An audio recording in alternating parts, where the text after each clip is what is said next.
ஆண்டுடைய பரிசுத்த நாமம் மகிமைப்படுவதாக.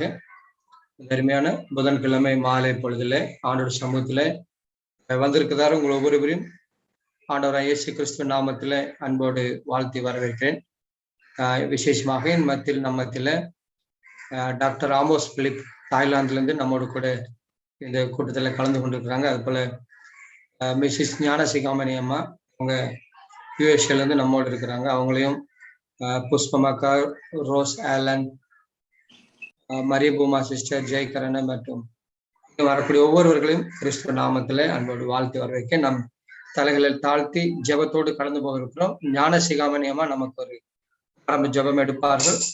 ஞானசிகாமணியமா நீங்க ஜெபம் பண்ணுங்க. நம்ம பாடல் கூட்டத்திற்கு கடந்து போவதற்கு முன்பாக எங்களை அருமையாக நேசித்து பண்ணிட்டு அன்புள்ள ஆண்டவரே, பரிசுத்தமான இந்த வேலையில ஜெப வேலையில துதிக்கத்தக்கதாக நீர் செய்த கிருபைக்காக அன்புக்காக ஸ்தோத்தரிக்கிறோம். கர்த்தாவே, நீர் நல்லவர், வல்லவர், இரக்கமுள்ளவர், அன்புள்ளவர், தயவுள்ளவர். ஆண்டவரே, எங்களுக்கு எவ்வளவு இரக்கத்தோடு தயவோடு இந்த நாளை நீர் தந்திருக்கிறீர் அப்பா, இந்த தருணத்தை தந்திருக்கிறீர் சுவாமி. நன்றி கர்த்தாவே, நன்றி. பிள்ளைகள் ஆங்காங்க இருந்து உடைய ஊழியத்தை செய்வதற்காக ஆர்வத்தோடு இருக்கிற பிள்ளைகள் இந்த ஜூம் மூலமாக உடைய ஊழியத்தை செய்து கொண்டிருக்கிறார்கள். கர்த்தாவே, பிள்ளைகளை ஆசீர்வதி, எல்லா போதகர்மார்களையும் ஆசீர்வதியும் கர்த்தாவே. இந்த ஜூம்ல எந்த பிரச்சனை இல்லாதபடி நல்லபடியாக நடக்கவும் ஆண்டவரே, இங்க வந்திருக்கிற ஒவ்வொரு பிள்ளைகளையும் வர தடப்பட்ட பிள்ளைகளையும் ஒன்றாக கூட்டி ஆண்டவரே உடைய வேத வசனத்தை கேட்கத்தக்கதாகவும் பாடங்களை கேட்கத்தக்கதாகவும் துதி தோத்திரங்களை ஏறெடுக்கத்தக்கதாக நீர் எங்களுக்கு நன்மையான காரியங்களை செய்து வருகிற அன்புக்காகவும் ஸ்தோத்தரிக்கிறோம். எப்பொழுதும் பேச போற அடியாரே ஆசீர்வதியும். நாங்கள் ஆண்டவரே பேசுகிற அந்த சத்திய வசனத்தை நாங்கள் கேட்கத்தக்கதாக எங்கள் இறுதிய கண்களை திறந்தள்ள வேணுமா ஜெபிக்கிறோம். கர்த்தாவே தேவனே, பேசுகிற தேவனுக்காக ஜெபிக்கிறோம் சுவாமி. நீ தான் அவர் கூட இருந்து அவரை ஆசீர்வதி உடைய பரிசுத்த ஆவியால் நிரப்ப வேணுமா ஜெபிக்கிறோம். கர்த்தாவே, நடத்துகிற போதகர்களை ஆசீர்வதியும், ஜெயராஜ் ஆசீர்வதியும். கர்த்தாவே தேவனே, இந்த நாளிலும் சுவாமி எங்கள் பாவங்கள் அக்கிரமங்கள் மீதுகளை தயவாக மன்னித்து கிருபியாக நீர் வழிநடத்த வேண்டும் என்று எங்கள் ஒவ்வொருவரையும் ஆசீர்வதித்து காத்துக்கொள்ளும். துதிய தோத்திரங்கள் எல்லாம் உமக்கே செலுத்துகிறோம். இயேசுவின் மூலம் வேண்டுகிறோம் பரிசுத்தமுள்ள பரமபிதாவே, ஆமென். எல்லாத்துக்கும் தோத்திரம். God bless. அருமையான ஜெபத்திற்காக நன்றி. நம்ம இப்போ ஒரு பாடலை பாடிட்டு நம்ம ஆராதனைக்கு கடந்து போக இருக்கிறோம்.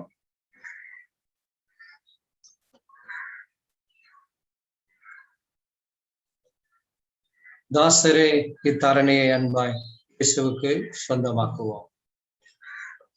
தாசரே இத்தரணியை அன்பாய் இயேசுவுக்கு சொந்தமாக்குவோம். தாசரே இத்தரணியை அன்பாய் இயேசுவுக்கு சொந்தமாக்குவோம். நேசமாய் இயேசுவை கூறுவோம், அவரை காண்பிப்போம், மாயிருள் நீக்குவோம், வெளிச்சம் வீசுவோம். தாசரே இத்தரணியை அன்பாய் இயேசுவுக்கு சொந்தமாக்குவோம். வருத்தப்பட்டு பாரம் சுமந்தோரை வருந்தி அன்பாய் அழைத்திடுவோம். இயேசு பாவபாரத்தை, நமது துக்கத்தை, நமது துன்பத்தை சுமந்து தீர்த்தாரே. தாசரே இத்தரணியை அன்பாய் இயேசுவுக்கு சொந்தமாக்குவோம். பசியுற்றோர்க்கும் பெணியாளிகளுக்கும் பட்சமாக உதவி செய்வோம். புசித நன்மைகள் நிறைந்து தமை மறந்து இயேசு கனிந்து திரிந்தனரே. தாசரே இத்தரணியை அன்பாய் சொந்தமாக்குவோம். நெருக்கப்பட்டு கொடுக்கப்பட்டோரை நீசரை நாம் உயர்த்திடுவோம். ஒரு கவான கஷ்டத்துக்குள் நிஷ்டூரத்துக்குள் படு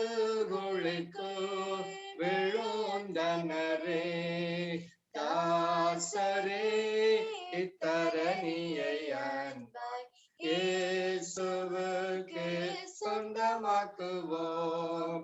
என்று தேசமது சிறுமணிகளை வேண்டை ஒளிக்குள் பரவலைப்போம்.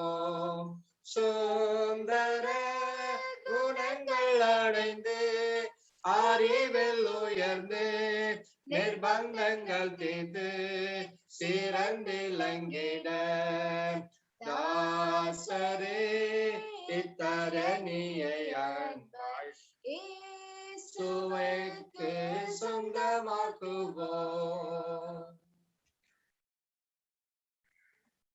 மத்தேயு 12ஆம் அதிகாரம் 50வது வசனத்தை வாசிக்கிறேன். இந்த வசனம் வாசிக்கப்பட்டதுக்கு அப்புறமாக இந்த நாளுக்குரிய ஆரம்ப ஜெபத்தை நம்ம இருக்கிற டாக்டர் ஆமோஸ் பிலிப் அவங்க நமக்காக ஜெபிப்பாங்க. பரலோகத்தில் இருக்கிற என் பிதாவின் சித்தத்தின்படி செய்கிறவனே எவனோ அவனே எனக்கு சகோதரனும் சகோதரியும் தாயுமாய் இருக்கிறான் என்றார். தேவன் தாமே இந்த நாளை நமக்கு ஆசீர்வதித்து தருவாராக. டாக்டர் ஆமோஸ் பிலிப், நீங்க ஜெபம் பண்ணுங்க. Yes, Pastor. Okay, let's pray. Our most gracious Heavenly Father in heaven, we thank Thee for this day. Thank Thee for Thy protection, guidance throughout the past hours and the togetherness of us during this midweek prayer meeting. We especially pray for Pastor Jairaj and his ministry, his family. We pray for all those who have assembled in this platform, Lord, from the different parts of the world, different places we could assemble in this platform and keep our praises to Thee and our needs and wants. We place all the prayer requests before Thy care, Thy hands, Lord. Those requests which has been brought to us, Lord. Please answer our prayers, hearken their needs, Lord. We pray Thee, Lord, Thou may cleanse our land and cure our land from the pandemic that's ongoing on. We pray for those who are having financial crisis. Pray for those who are sick and suffering, and those parents who are unable to educate their children, Lord.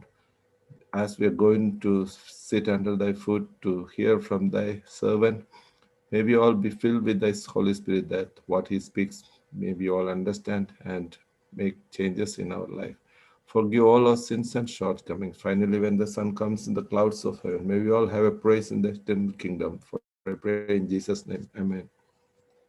All right. ஆமென். ஜெபத்துக்காக டாக்டருக்கு நன்றி சொல்லுவோம். இந்த நேரத்தில் நம்ம ஆண்டுடைய வார்த்தைகளுக்கு கடந்து போக இருக்கிறோம். நம்மத்தில எல்டர் ஜேக்கர் ஸ்டீபன் அண்ணங்க நம்மோடு இருக்கிறாங்க. நித்தியத்திற்கான வழி அப்படிங்கிற தலைப்பின்களாக நம்ம படிச்சுட்டு வரோம். குமாரனாகிய கிறிஸ்துவானவருடைய காரியங்கள் என்ன என்று சொல்லி நம்ம படித்துக் கொண்டிருக்கிறோம். இந்த வேளையில அருமையான சகோதரர் நமக்கு ஆண்டுடைய வார்த்தைகளை கொண்டு வருவார்கள். ஜெப தியானத்தோடு நம்ம காத்திருப்போம். அனைத்து உங்களுடைய நேரம் நீங்க ஆண்டுடைய வார்த்தைகளை பகிர்ந்து கொள்ள முடியாது.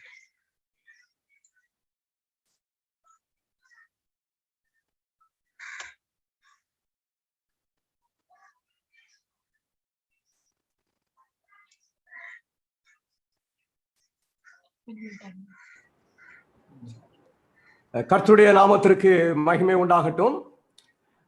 தேவனுடைய பெரிதான கிருபையினாலே இந்த நாளிலும் நாம் கூடி வந்து ஆண்டவருடைய வார்த்தையை தியானிக்க முற்படும் பொழுது ஆண்டவர் நிச்சயமாக நம்மோடு கூட இருந்து அவருடைய வார்த்தைகளின் உண்மைகளை வெளிப்படுத்துவார் என்று சொல்லி நான் கிறிஸ்துவுக்குள் விசுவாசிக்கிறேன். இந்த ஆவியானவர் இவைகள் எல்லாவற்றையும் அவருடைய ஊழியக்காரர்கள் மூலமாக பரிசுத்தவான்கள் மூலமாக நமக்கு எழுதி கொடுத்தாரோ அவைகளை நாம் உற்று ஆராய பிரயாசப்படும் பொழுது நிச்சயமாக தேவன் அவைகளை நமக்கு வெளிப்படுத்துவார் என்பதில் எந்தவித ஐயப்பாடும் இல்லை. நம்ம ஒரு சப்ஜெக்டை எடுத்து பல வாரங்களாக படித்து வருகிறோம். தேவன் நம்மை அவருடைய சாயலிலே சிருஷ்டித்தார். அந்த சாயலை நாம் தேவனுடைய வார்த்தைக்கு விரோதமாய் போன பொழுது இழந்து விட்டோம். என்ன இழந்தோம் என்கிற அந்த சாயல் நம்ம என்னென்னலாம் இழந்திருக்கிறோம் என்பதையும் படித்தோம். எதெல்லாம் பரலோகத்துக்கு போன பிறகு மீட்கப்படும், எது இங்கே மீட்கப்பட்டு ஆக வேண்டும் என்கிறதையும் நம்ம அறிந்து கொண்டோம். இங்கே மீட்க வேண்டிய அந்த தேவனுடைய சாயலை, உள்ளான அந்த மனுஷனை, புதிய மனுஷனை நாம் மீட்பதற்கு என்ன செய்யணும், எதை செய்யும் பொழுது தேவ சாயல் நமக்கு மீட்கப்படும், மீண்டும் நம்ம தேவனுடைய சாயலை பெறுகிறவர்களாக மாறுவோம் என்பதை திருமதி எலன் ஜி ஒயிட் அவருடைய எழுத்தின் மூலமாக 4 காரியங்களை நாம் செய்ய வேண்டும் என்று சொல்லி அறிந்து கொண்டு, ஒன்று, தேவனை குறித்து சரியான ஞானம் உடையவர்களாக இருக்க வேண்டும். ஒரு வசனம் சொல்கிறது, ஒன்றான நீ தேவனாகிய உம்மையும் நீர் அனுப்பினவராகிய இயேசு கிறிஸ்துவையும் அறிவதே நித்திய ஜீவன். அவரை அறிந்து அவரை போல செயல்படும் பொழுது நம்முடைய சாயல் மீட்கப்படும். இழந்து போன அந்த சாயலை, தேவ சாயலை நாம் மீண்டும் பெறுவோம் என்று சொல்லி, தேவ சாயல் எப்படிப்பட்டது என்பதை ஒரு சில வாரங்கள் நம்ம படித்தோம். அதற்கு பிறகு கிறிஸ்து நேசர் எப்படி இருக்கிறார், அவர் என் மீது கொண்டிருக்கிற அன்பு என்ன என்கிறதெல்லாம் நம்ம ஒரு சில வாரங்களாக படித்து இருக்கிறோம். இதை நம்ம வாழ்க்கையில அபியாசிக்க வேண்டும், அதை வெளிப்படுத்த வேண்டும். அப்பொழுது நிச்சயமாக தேவனுடைய சாயலை நம்ம நோக்கி போவோம். இன்னும் திருமதி எலன் ஜி ஒயிட் அவர்கள் சொல்லும்போது என்ன சொல்றாங்க அப்படின்னு சொன்னா, பிரமாணத்தின் கொள்கைகளை the principle of law, அதை நம்ம வாழ்க்கையில அபியாசிக்கும் பொழுது நம்ம தேவனுடைய சாயலுக்கு மாற முடியும் என்று சொல்லி அவர்கள் சொல்லுவதை நம்ம என்ன செய்ய முடியும்னா, அங்க பார்த்தோம், நம்ம வாசித்தோம், அதெல்லாம் அறிந்து கொண்டோம். அதன் அடிப்படையில நம்ம இந்த வாரத்திலிருந்து எதை அறிந்து கொள்வதற்கு பிரயாசப்பட போகிறோம் என்று சொன்னா, அவருடைய பிரமாணம்னா என்ன, ஏன்னா இது எங்களுக்கு தெரியாதாங்கிற ஒரு கேள்வி வரும். 10 பிரமாணம் தான் அவருடைய பிரமாணம், எங்களுக்கு தெரியாதா அப்படிங்கிற கேள்விகள் நிச்சயமாய் மனதில் தோன்றும். தெரியும், நிச்சயமா தெரியும். அந்த பிரமாணங்களை எப்படி கை கொள்ள வேண்டும் என்பது நமக்கு தெரியுமா அப்படின்னு ஒரு கேள்வி கேட்டா அநேகருக்கு தெரியாது என்றே சொல்ல வேண்டும். பிரமாணத்தை கை கொள்கிறோம், ஆனா இயேசு விரும்புகிற மாதிரி கை கொள்கிறோமா என்பதுதான் கேள்வி. நம்ம படிக்க போறோம், இன்னைக்கு இல்ல, ஒரு சில வாரங்கள் நம்ம படிப்போம். இந்த பிரமாணத்தை கொஞ்சம் ஒரு முக்கியமான சப்ஜெக்டா நம்ம எடுத்து படிக்க போகிறோம். ஏன் அப்படின்னு சொன்னா, உலகம் தேவனுடைய சாயலை பெறுவதற்கு பிரமாணத்தின் கொள்கை என்னிடத்தில் காணப்பட வேண்டும் என்று வேதம் சொல்லும் பொழுது, உலகம் அதற்கு நேர் எதிராய் பிரமாணம் இல்லை, அவசியம் இல்லை என்று சொல்லுவதனாலே, அந்த பிரமாணத்தினுடைய அடிப்படையில இருந்து முரண்பாடாக அநேகர் எடுத்து உபயோகப்படுத்துகிற வசனங்களை சரியாய் விளங்கி கொண்டு அந்த பிரமாணத்தின் கொள்கையை அறிய போகிறோம். ஒருவேளை நமக்கு தெரியும் என்று சொல்லி நம்ம உதாசீனப்படுத்தி விடாதபடி தொடர்ந்து வந்தால்தான் அது நிச்சயமாய் புரியும். நான் சொல்றேன், இன்னைக்கு ஒருவேளை புதிதாக சிலர் வந்திருக்கதாக பாஸ்டர் சொன்னாங்க. என்ன நம்ம அடித்தளம் கட்டிக்கிட்டு வாரோம், இது ஒரு வேத பாடமாய் நம்ம படித்து கொண்டு வருவதனால அந்த லிங்க் அவங்களுக்கு அது புரிந்து கொள்ள வேண்டும் என்று சொல்லி நான் தேவனுக்கு வேண்டிக் கொள்கிறேன். சரி, நம்ம இந்த வாரம் படிக்க போகிற ஒன்று சுவிசேஷமும் பிரமாணமும். பெரிய ஒரு ஆராய்ச்சி அல்ல, எல்லாருக்கும் தெரிந்த ஒன்றுதான். ஆனால் அது நம் மனதிலும் இருந்து அதனுடைய முக்கியத்துவம் நீக்கப்பட்டு வந்து கொண்டிருக்கிறது என்று சொன்னால் அது மிகையாகாது. இன்னைக்கு நம்ம படிக்கிற பாடங்கள், நம்ம போதிக்கப்படுகிற போதனைகளா கேட்கும் பொழுது கொஞ்சம் நம்முடைய மூல உபதேசத்தை விட்டு கொஞ்சம் விலகுறோமோ என்கிற ஒரு ஐயம் நமக்கு உண்டாகிறதுனால, எனக்கு உண்டாகிறதுனால, நான் அவைகளை எவ்வளவு ஆழமாக வேதாகமத்திலிருந்து வெளிப்படுத்த முடியுமோ அவ்வளவு ஆழமாய் வெளிப்படுத்த வேண்டும் என்று சொல்லி தீர்மானிக்கிறேன். நம்ம சில வாரங்கள் இந்த பிரமாணத்தை குறித்து படிப்போம். எல்லா முரண்பாடான வசனங்களையும் புறஜாதியான், விழுந்து போன பாபிலோனியன் எடுத்து பிரமாணத்தை இல்லாமல் போக்குவதற்கு உபயோகப்படுத்துகிற வசனங்களை எடுத்து சரியாய் ஆராய போறோம். சும்மா சாக்கு போக்கல்ல. ஒரு நியாய பிரமாணத்தை எடுத்தோம், இது மோசையின் நியாய பிரமாணங்க, இது 10 பிரமாணம் இல்லைங்க. ஒரு இது 10 பிரமாணங்க, இது மோசையின், அப்படியெல்லாம் நம்ம யாரையும் வஞ்சிப்பதற்கோ குழப்புவதற்கோ இல்லாதபடி சரியா அந்த இடத்துல அந்த பிரமாணம் என்ன, அது எப்படி இருக்கிறது என்பதெல்லாம் அறிந்து அந்த பிரமாணம்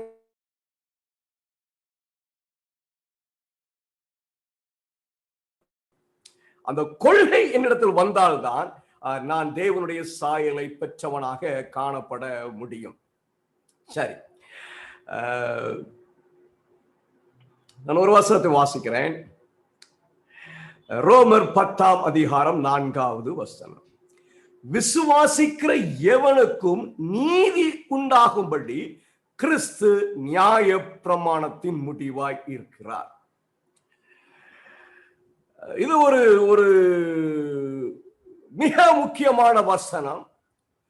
அநேக விழுந்து போன கிறிஸ்தவர்கள் நியாய பிரமாணம் முடிந்து விட்டது என்று சொல்லுவதற்கு ஒரு மிக அடிப்படையாக அவர்கள் எடுக்கிற ஒரு வசனம். நம்மளும் இதை விளக்கம் கொடுப்பதற்கு பல நிலையிலே ஒவ்வொருவரும் ஒவ்வொரு விதமாய் விளக்கம் கொடுப்பதை நான் பார்த்திருக்கிறேன். சிலர் இந்த நியாய பிரமாணம் 10 பிரமாணம் அல்ல, இது மோசையின் பிரமாணம், சடங்காச்சார பிரமாணம், அது கிறிஸ்துவில் முடிவுக்கு வந்தது என்று சொல்லுகிறதை நான் கேட்டிருக்கிறேன். அதே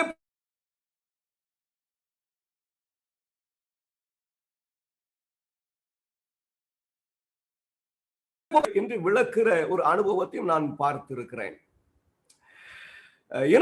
ஒரு சிலர் கொஞ்சம் ஆர்வ மிகுதினாலே அந்த நியாய பிரமாணம் முடிந்து விட்டது என்று சொல்லுகிறவனை சபிக்கப்பட்டவனாகவும் பிசாசின் கூட்டாத்தாராகவும் சொல்லுகிறதையும் பார்த்திருக்கிறேன்.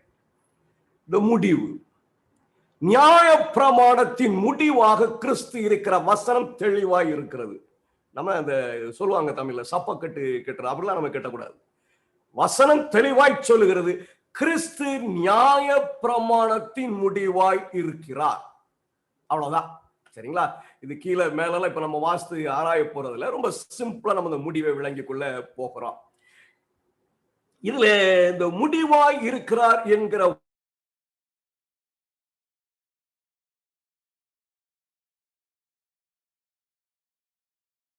வார்த்தை உபயோகப்படுத்தப்பட்டிருக்கு. அப்படிங்கிற வார்த்தையை பிரமாணத்தை குறித்து பவுல் எழுதும் பொழுது இன்னொரு இடத்திலையும் குறிப்பிடுவதை நாம் பார்க்க முடிகிறது.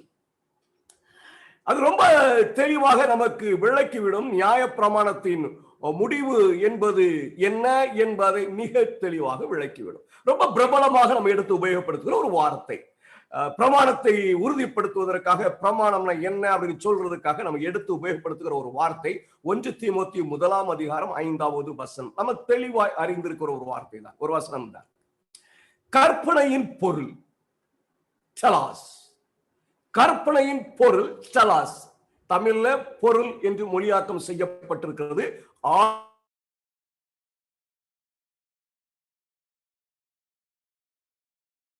அர்த்தமான இருதயத்திலும் நல்மன சாட்சியிலும் மாயமற்ற விசுவாசத்திலும் பிறக்கும் அன்பே.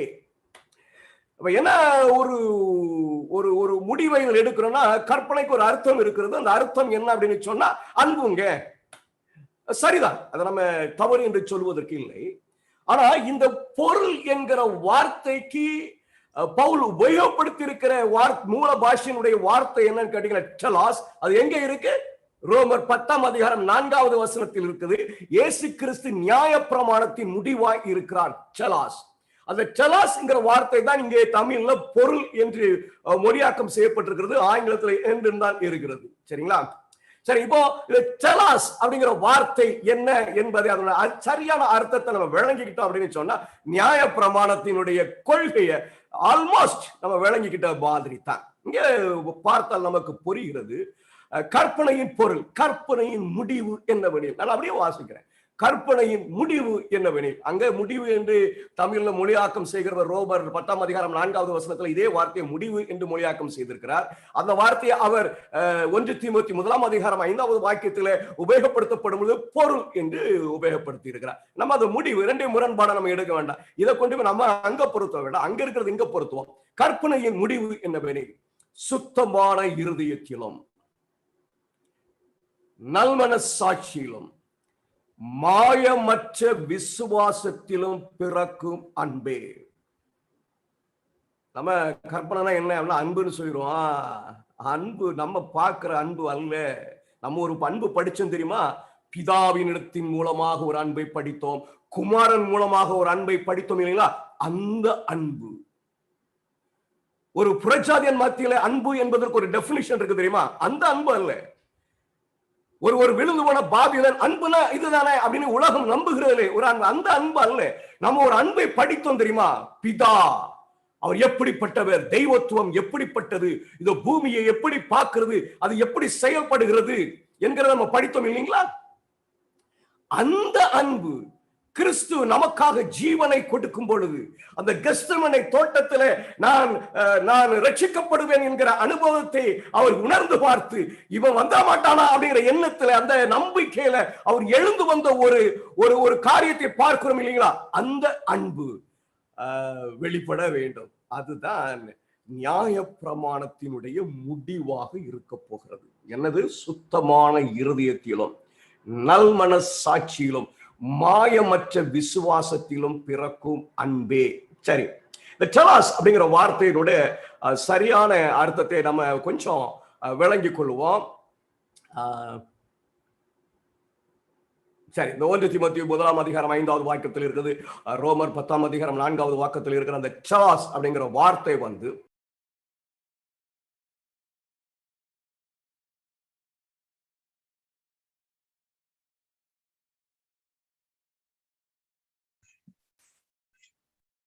அவருடைய நெட்வொர்க் பிரச்சனை ஆயிட்டு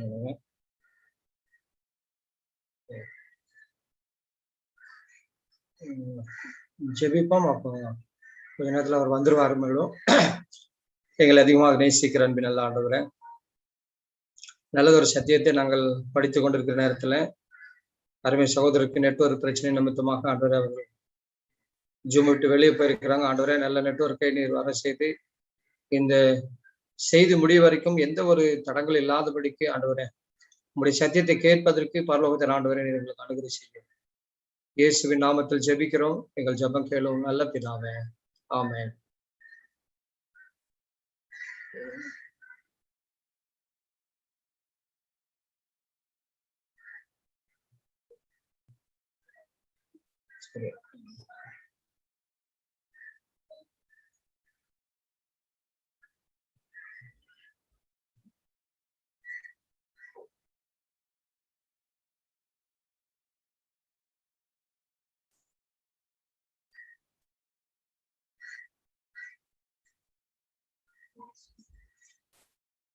அவங்க வர வரைக்கும் நம்ம ஒரு பாட்டலை பாடுவோம்.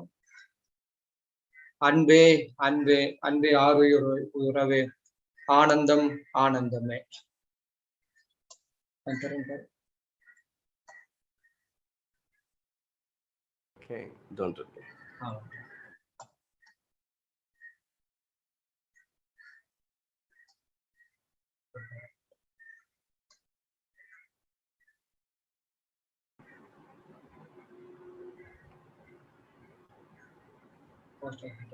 நான் பேசுறது கேக்குதா? கேக்குதுண்ணா. சரி, என்னன்னு எனக்கு தெரியல, ஜூம் அப்படியே கட் ஆயிடுச்சு. நெட்வொர்க் பிரச்சனை தான், கட் ஆகி வெளியே போயிடுச்சு. எனக்கு கொஞ்சம் கோஹோஸ்ட் கொடுக்கலாமா ஷேர் பண்றதுக்கு? கொடுத்தாச்சுண்ணா.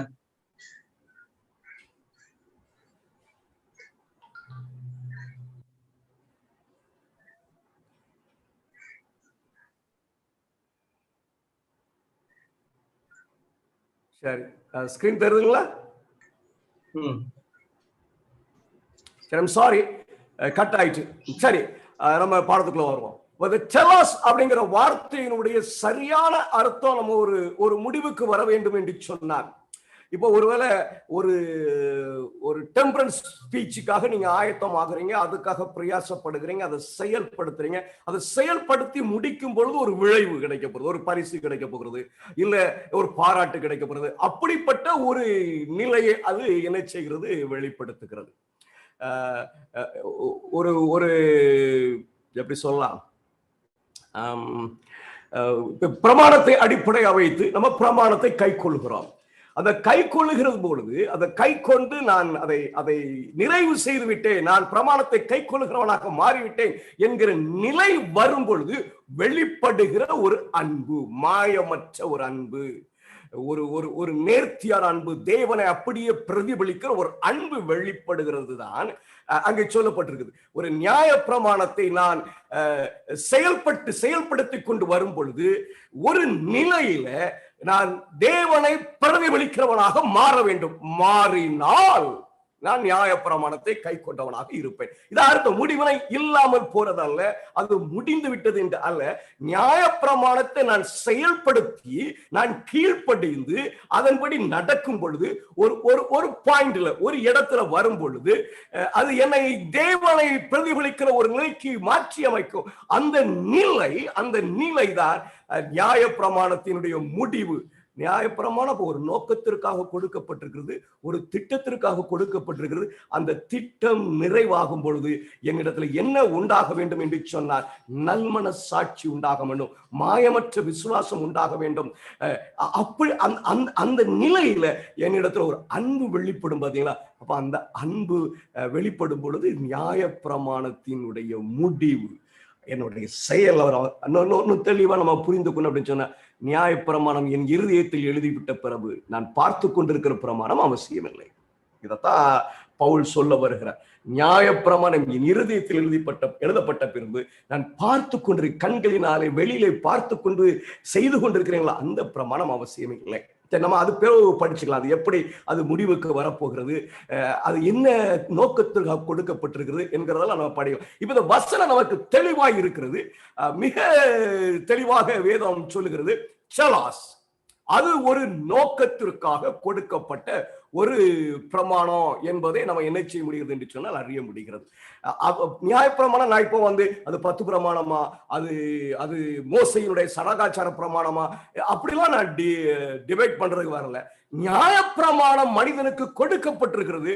அந்த நியாயப்பிரமாணத்தை நான் கருத்தாய் பார்த்து நான் செயல்படுத்தும் பொழுது ஒரு நிலையிலே நான் தேவ அன்பை அப்படியே பிரதிபலிக்கிறவனாய் மாறுவேன். அப்படி மாறுகிறதுக்கு ஏதுவாக கை கொள்ளப்படுகிற நியாயப்பிரமாணம் எவ்வளவு முக்கியமானது என்பதை நான் நினைவு கூடாது. அதை கை கொண்டால் நான் மாற முடியும். அந்த நியாயப்பிரமாணத்தை நான் செய்து பொழுது, என் வாழ்க்கையில் அபியாசித்துக் கொண்டே வரும் பொழுது, ஒரு நாள் கண்டிப்பா நான் எப்படி இருக்க வேண்டும் என்று சொன்னார், மாயமற்ற விசுவாசத்தினாலே நல் மனசாட்சியினாலே பிறக்குகிற ஒரு அன்பாக அது இருக்க வேண்டும். என் இருதயம் சுத்தமானதாக மாற வேண்டும். அப்ப நியாயப்பிரமாணத்தினுடைய முடிவு என்னவா இருக்கணும் அப்படின்னு சொன்னா, இருதயம் சுத்தமா மாறணும், நல்மன சாட்சி எனக்கு உண்டாக வேண்டும், மாயமற்ற விசுவாசமா இருக்க வேண்டும். அப்போ நியாயப்பிரமாணம் இயேசு கிறிஸ்துவிலே முடிகிறது அப்படின்னு சொன்னா அது முடிந்து போகிற அன்பு அல்ல, ஒரு நிலை அல்ல. அது என் வாழ்க்கையிலே காணப்பட்டு என்னை கிறிஸ்துவை போல தேவனை போல மாற்றுகிறதுக்கு ஏதுவாக கொடுக்கப்பட்ட ஒரு பிரமாணம். அதைத்தான் பவுல் என்ன செய்கிறார் சொன்னா வெளிப்படுத்துகிறார். பிரமாணம், நம்ம படிக்க போற பிரமாணம் மிக மிக மிக மிக முக்கியமானது, நம்ம வாழ்க்கைக்கு மிக மிக அவசியமானது. அது எந்த நிலையிலும் உதாசீனப்படுத்தி விட முடியாது. பிரமாணம் முடிஞ்சிச்சு அப்படின்னு சொன்னா நான் சொல்லுவேன், முடிஞ்சிச்சு. இப்ப இல்ல, சிலுவையில இல்ல, என் வாழ்க்கையில நான் பிரமாணத்தை அபியாசித்து கிறிஸ்துவோடு கூட நான் பிரயாசப்பட்டு என் வாழ்க்கையில நான் பிரமாணத்தை அவரோடு கூட வெளிப்படுத்தி அவருடைய சாயலை வெளிப்படுத்தும் பொழுது பிரமாணம் இருதயத்தில் எழுதப்பட்டோம். அதற்கு பிறகு எனக்கு தேவன் யார் என்று போதிக்க வேண்டியதில்லை. நம்ம பிறகு அதை படிக்கலாம். இப்ப நம்ம மனசுல வச்சுக்கணும், பிரமாணம் ரொம்ப ரொம்ப முக்கியம். அது எங்கேயும் முடிய போறது இல்லை. அது எங்கேயும் எதற்காகவோ கொடுக்கப்பட்டிருக்கிறது. அது எதற்காக கொடுக்கப்பட்டிருக்கு அப்படின்னு சொன்னா, அதை பார்த்து நான் செய்ய நான் யாரை போல மாற வேண்டும்? இயேசுவை போல மாற வேண்டும். நான் இன்னைக்கு பொய் சொல்ல மாட்டேன் அப்படின்னு சொன்னா, நான் இயேசுவை போல மாறிக்கொண்டிருந்ததால் நான் பொய் சொல்லுகிறது பொய் சொல்லாமல் இருப்பது பிரமாணத்தின்படி செய்வதாக இருக்கும். நான் விபச்சார சிந்தையை அழிக்கிறது நான் இயேசுவை போல மாறுவதற்காக என்கிற சிந்தையோடு அவருடைய அன்பை நான் ருசித்து இருக்கிறேன். அப்படிப்பட்ட நேசருக்கு நான் கீழ்ப்படிவேன் என்கிற மனநிலையோடு செய்கிறதா இருந்தால் நான் பிரமாணத்தை கை கொள்ளுகிறவனா இருப்பேன். இல்லை அதெல்லாம் விட்டுட்டு ஒரு உலகத்தாரை போல நானும் விபச்சாரம் செய்ய மாட்டேன், நானும் பொய் சொல்ல மாட்டேன் அப்படி இருந்தோம் அப்படின்னு சொன்னா, we'll lose the commandments, we'll lose the heaven. நம்ம பிரமாணத்தை கை கொள்ளுகிறதுக்கு ஒரு நோக்கம் இருக்கிறது. காயினுடைய பலி ஆண்டவர் அங்கீகரிக்கவில்லை. ஏன் என்று சொன்னால் அங்கு ரத்தம் இல்லை, அங்கு தியாகம் இல்லை, அந்த பலி அங்கீகரிக்கப்படவில்லை. அவன் நான் ஆண்டவருக்காக செய்கிறேன் சொல்லிட்டு அந்த தியாகமோ அங்க தேவன் மீது உள்ள விசுவாசம் இல்லாத ஒரு கிரியை, வேஸ்ட். பிரமாணம், the chalos, அது என் வாழ்க்கையில ஒரு முக்கிய குறிக்கோளை உண்டாக்குறதாக இருக்கிறது. அந்த பிரமாணம் அந்த முடிவை அந்த குறிக்கோளை உண்டாக்கும் பொழுது நான் கிறிஸ்துவின் சாயலை வெளிப்படுத்துகிறானா இருப்பேன். வேதாகமத்துல முதலாக நம்ம அந்த நியாய பிரமாணம், இந்த கட்டளை அப்படிங்கிற வார்த்தை எங்கே பார்க்கலாம் அப்படின்னு சொன்னா, ஆண்டவர் ஆபிரகாமை குறித்து சொல்லும் பொழுது பார்க்கலாம். நீங்க ஆதியாகமம் 26ஆம் அதிகாரம் 4வது வசனத்துல ஆபிரகாம் என் சொல்லுக்கு, அந்த மூல பாஷையுடைய வார்த்தையை அந்த பிராக்கெட்ல போட்டிருக்கிறேன். ஏன்னா ஒரு முக்கியமான காரியத்தை பார்க்க போகிறோம். சீனாய்க்கு முன்னால பிரமாணம் இருந்துச்சா அப்படின்னு ஒரு கேள்வி கேட்பாங்க இல்லைங்களா? இருந்தது. நான் உறுதியாக நம்புகிறேன். அது எப்படி என்பதை இன்னைக்கு நான் உங்களுக்கு சொல்ல போகிறேன். ஆபிரகாம் என் சொல்லுக்கு கீழ்ப்படிந்து, அந்த சொல்லுக்கு குவால் அப்படின்னு ஒரு வார்த்தை இருக்கிறது மூல பாஷையில. என் வீதிகளையும் மிஸ்மத், என் கற்பனைகளையும் மித்வா, என் நியமங்களையும் சுக்கா, என் பிரமாணங்களையும் சோரா கை கொண்டபடியினால். இங்க ஆபிரகாம் என்னத்தை கை கொண்டார் என்று ஆண்டவர் சொல்லும்போது இங்க முத நியாய பிரமாணம் என்கிற வார்த்தை வருகிறது. என்ன சொல்கிறார் அப்படின்னு சொன்ன 4 மிக முக்கியமான காரியங்களை குறிப்பிடுகிறார். அவர் சொல்லுக்கு என்கிறார், அவர் விடுதிகளை என்கிறார், கற்பனைகள் என்கிறார், நியமங்களை என்கிறார், பிரமாணங்கள் என்கிறார். இந்த காரியங்கள் எல்லாம் ஆபிரகாம் கீழ்ப்படிந்து நடந்தான் என்று ஆண்டவர் சாட்சி பகர்றார்.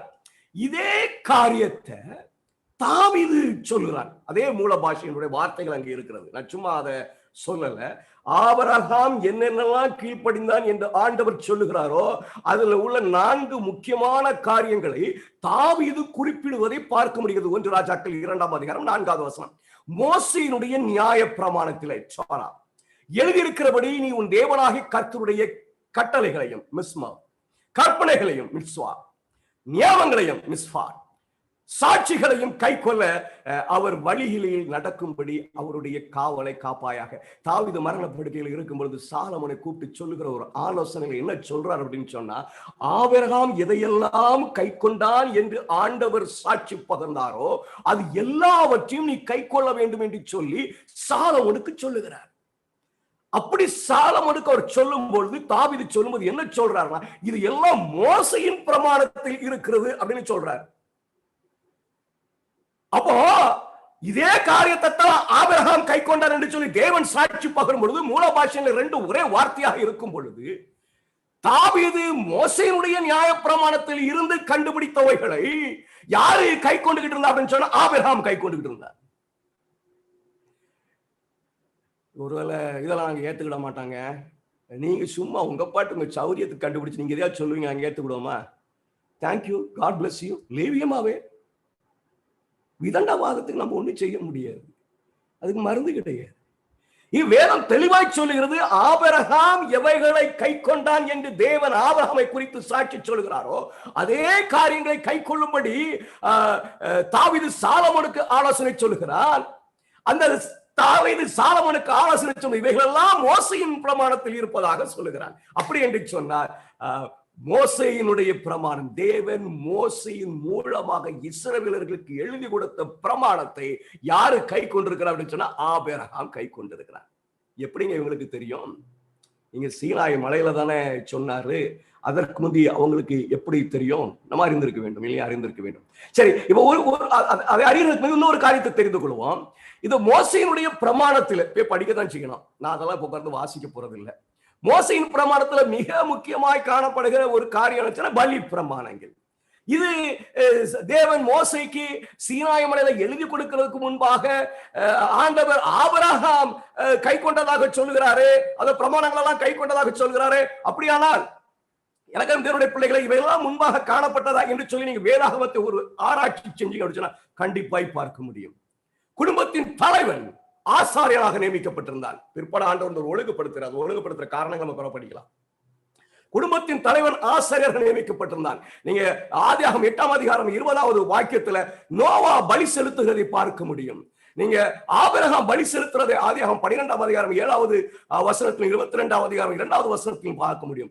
ஆசாரியம் குடும்பத்தின் தலைவர் ஆசாரியராக காணப்பட்டாலும் அங்க ஒரு மெல்கிசதேக் என்கிற ஒரு ஆசாரியன் இருப்பதையும் நம்ம பார்க்க முடிகிறது. அப்படின்னு சொன்னார், மோசையினுடைய பிரமாணம் நிச்சயமாய்